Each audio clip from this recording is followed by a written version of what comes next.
सांग माने आज आसतु आमे आलू भेंडीर चटपटा मजादार गोटे सुखा रेसिपी बनैबा। यह बिना प्याज रसुण प्रस्तुत बहुत ही स्वादिष्ट रेसिपीटे। ताहले चलतु स्टार्ट करिबा। नमस्कार, जय जगन्नाथ। मु प्रियंका, मो चैनल स्प्लेंडेड मम प्रियंका को समस्त को स्वागत जनाऊँगी। वीडियोटी शेष जाए निश्चय देखंतु। भल लगे लाइक शेयर करंतु। नुआ थिले निश्चय सब्सक्राइब करेंगे। फेसबुक पेज रे देखुथिले निश्चय फॉलो करेंगे। यही रेसिपी मु देखंतु भिंडी को एमती काटिकी मझिरु चिरा लगेकी नहीं जाइछि। आलू को मध्य चोपा छड़ेकी एमती सरू लंबा काटिकी नहीं जाइछि। एठी मु कड़ाई गरम करी नहीं जाइछि। सेथे 2 चम्मच सोरिष तेल देइछि। आउ भेंडी को सबू एठी पकेकी मु मीडियम फ्लेम रे भाजी नहीं जाइछि। बेसी कड़ा भजा करिया किसी आवश्यकता नहीं। आपण ताकू मीडियम भाजीबे।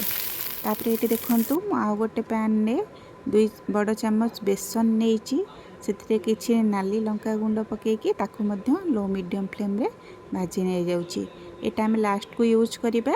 आमे ताकू प्रथमे भाजी देकी ताकू ठंडा होला पर्यंत रखिदबा। तार बास्ना आसबा जाए भाजीबा। तापर हम ताकू रखिकी एपटे भेंडी को मध्य चलेबा। ये भेंडीटी धीरे धीरे भाजी आसलानी। तापरे आमे ताकू आउ थरे उलट पालट करिकी ताकू आमे आउ गोटे प्लेट को एबे काढ़ी नहीं जिबा। देखंतु एठी मु सबु भेंडी गुड़ा प्लेट को काढ़ी नहीं आसची। भेंडी देखंतु बेसी भी भाजी हेनी, ता ग्रीनरीटा अच्छी।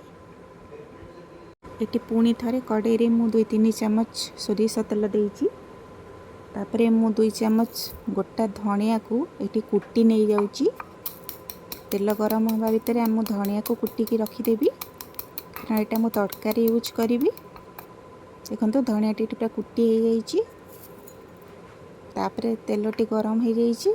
एथिरे मु 1 चम्मच जीरा, 1 चम्मच कला सोरिष आउ से जो धनिया कुटिकी रखी सेटा मु तड़का भाव में यूज कली।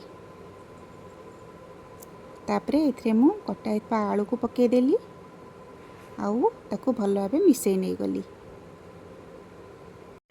लुण मध्य देकी मिसई नहीं जाइछि। तापर मु ताकू ढांकी देली।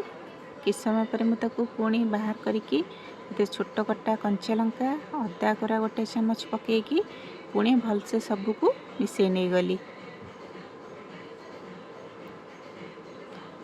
तापर मु एटी भेंडी के ऐड कर देइछि।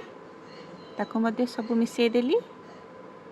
तापर पुणी ताकू मु आउ थोड़ा ढांकी नहीं जाइछि कारण आलूटा हमर ऑलरेडी सिझी जाइछि।